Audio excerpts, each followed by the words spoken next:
بسم اللہ الرحمن الرحیم الحمد للہ رب العالمین والعاقبۃ للمتقین والصلاة والسلام على سید الانبیاء والمرسلین سیدنا وحبیبنا وحبیب رب العالمین محمد وعلى آلہ واصحابہ ومن ہدى بہدیہ الى یوم الدین. قال اللہ تبارک وتعالی فی کتابہ المجید والفرقان الحمید فاعوذ باللہ من الشیطان الرجیم بسم اللہ الرحمن الرحیم. کتاب انزلناہ الیک مبارک لیدبروا آیاتہ ولیتذکر اولو الالباب. برادران اسلام، سرزمین جھارکھنڈ سے تعلق رکھنے والے نوجوان مائیں اور بہنیں، اس وقت ہم فاطمۃ الزہرا اکیڈمی میں دو نسبتوں سے جمع ہوئے ہیں. ایک تو ہمارے جمع ہونے کی نسبت اللہ کی کتاب ہے. جامعہ اسلامیہ اشاعت العلوم مکلکوا پچھلے 30 سال سے ہندوستان میں ہر 3 سال میں قرآنی کمپٹیشن مسابقۃ القرآن الکریم کا انعقاد کرتا ہے. یہ 10واں مسابقہ ہے جس کی ترتیب یہ ہوتی ہے کہ پہلے ہر ریاست میں مسابقہ منعقد کیا جاتا ہے کہ ہندوستان کے 29 ریاستیں ہیں جن میں سے تقریباً 25 ریاستوں کا مسابقہ ہوتا ہے. اس وقت اس مسابقے کی نوعیت یہ ہے کہ مسابقے میں ایک سیکشن ہے، ایک فرع ہے مکمل قرآن کی. جھارکھنڈ میں تقریباً 35 طلباء نے مکمل قرآن کی فرع میں حصہ لیا. اسی طرح سے دوسری فرع ہے تفسیر قرآن کی. سورہ نحل کی تفسیر رکھی گئی تھی جس میں جھارکھنڈ سے بہت کم طلباء شریک ہو سکے. اسی طریقے سے احادیث مبارکہ 40 احادیث مبارکہ جو فتن سے متعلق تھی اس پر ایک مذکرہ تیار کر بھیجا گیا تھا، مگر آپ کے یہاں سے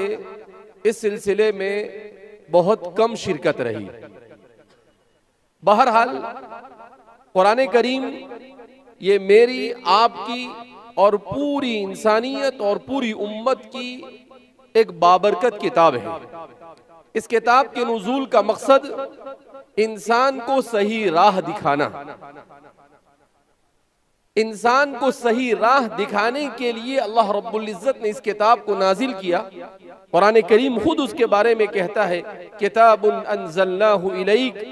یہ کتاب ہے جس کو ہم نے آپ پر نازل کیا، بڑی بابرکت کتاب ہے. لیدبروا آیاتی، تاکہ امت کا ہر فرد اس پر غور و خوض کرے. ولیتذکر اولو الالباب، اور عقل مند لوگ اس سے نصیحت حاصل کریں. ہمارے والد صاحب حضرت مولانا غلام صاحب دامت برکاتہم، انہوں نے اس سلسلے کو اسی لیے شروع کیا کہ امت کو قرآن کے ساتھ جوڑا جائے، اس لیے کہ اس امت کے تمام مسائل کا حل یہ کتاب اللہ کے ساتھ وابستگی ہے. جب تک کہ امت کا ہر فرد، چاہے بچہ ہو، چاہے نوجوان ہو، چاہے مرد ہو، چاہے عورت ہو، تمام کے تمام اللہ کی کتاب کے ساتھ منسلک نہیں ہوتے ہیں، وہاں تک کہ ہماری ترقی کی راہیں ہموار نہیں ہو سکتی ہے. رسول اللہ علیہ وسلم پر نزول ہوا، اسی کتاب نے دنیا میں انقلاب خیر برپا کیا. 23 سال کے مختصر سے عرصے میں دنیا میں ہر میدان میں انقلاب خیر کی اگر کوئی معجزانہ حیثیت اگر کسی نے پیش کی ہے تو وہ صرف اللہ کی کتاب ہے. قرآن کریم یہ کوئی ایسی عام کتاب نہیں، بلکہ یہ اللہ کا کلام ہے، خالق اور مالک کا کلام ہے، جس نے انسان کو زندگی جینے کا سلیقہ اس طرح سے کہ وہ اپنی زندگی میں اللہ رب العزت کو بھی راضی کر سکے اور پروفیشنل انداز میں سسٹم کے ساتھ تہذیب اور شائستگی کے ساتھ بہترین انداز میں اپنی زندگی کو کیسے گزارے، ان تمام کے تمام تفصیلات کو اللہ رب العزت نے اپنی کتاب میں بیان کیا۔ مگر افسوس ہے اس امت پر جس امت کو اتنا عظیم تحفہ اللہ رب العزت کی طرف سے عطا کیا گیا، امت نے اسے پڑھنا چھوڑ دیا، امت نے اسے سمجھنا چھوڑ دیا،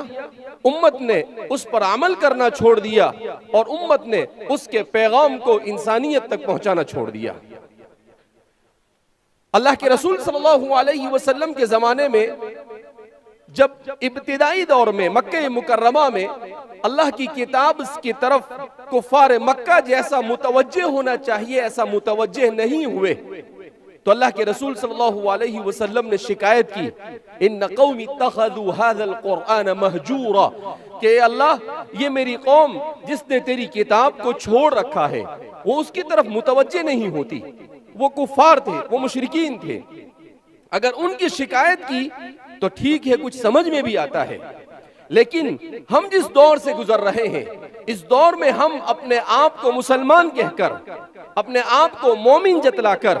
اپنے آپ کو رسول اللہ صلی اللہ علیہ وسلم کا پیروکار کہہ کر بھی اللہ کی کتاب کو اس طرح سے چھوڑ دیا ہے، گویا ایسا محسوس ہوتا ہے رسول اللہ صلی اللہ علیہ وسلم ہمارے درمیان موجود ہے اور کہہ رہے ہیں ان قوم اتخذوا هذا القرآن مہجورا، کہ میری قوم نے کتاب کو چھوڑ رکھا ہے۔ اسی کتاب سے حضرات صحابہ کی زندگیوں میں انقلاب آئے، اسی لیے حضرات صحابہ فرماتے تھے تعلمنا الایمان ثم تعلمنا القرآن، کہ ہم نے ایمان کو سیکھا رسول اللہ صلی اللہ علیہ وسلم کی خدمت میں بیٹھ کر، اور اس کے بعد قرآن کو سیکھا، اور اس قرآن نے ہماری زندگی میں انقلاب برپا کر دیا۔ مگر وہ کتاب آج ہمارے اوپر اثر نہیں کر رہی ہے، کیوں؟ اس لیے کہ ہمارے ذہن و دماغ پر دنیا غالب آ چکی ہے۔ آج صورتحال یہ ہے کہ جو یورپ دنیا میں پچھلے 350 سال سے ظلم و ستم ڈھا رہا تھا، اس یورپ میں اللہ کی کتاب کو پڑھ کر کثرت سے لوگ اسلام میں داخل ہو رہے ہیں، اتنی تیزی سے اسلام میں داخل ہو رہے ہیں کہ خود وہاں کے رہنے والوں کو یہ خدشہ ہونے لگا ہے، اور وہ یہ خدشہ محسوس کرنے لگے ہیں کہ اگلے 20-25 سال کے بعد اسلام یورپ کا سب سے بڑا مذہب ہوگا۔ یورپ کے ایک بہت بڑے سائنسداں تھے، انہوں نے عیسائی تھے، انہوں نے سوچا کہ میں قرآن میں کچھ غلطیاں تلاش کروں، اور ان غلطیوں کو ڈھونڈنے کے بعد میں لوگوں میں عام کروں اور عیسائیت کی طرف مسلمانوں کو دعوت دوں۔ اس نیت کے ساتھ انہوں نے قرآن کریم کو پڑھنا شروع کیا، قرآن کو پڑھتے گئے، انگریزی میں قرآن کا ترجمہ، اس کی تفسیر جمع کی اور اس کو پڑھنا شروع کیا۔ کچھ ہی دنوں کے بعد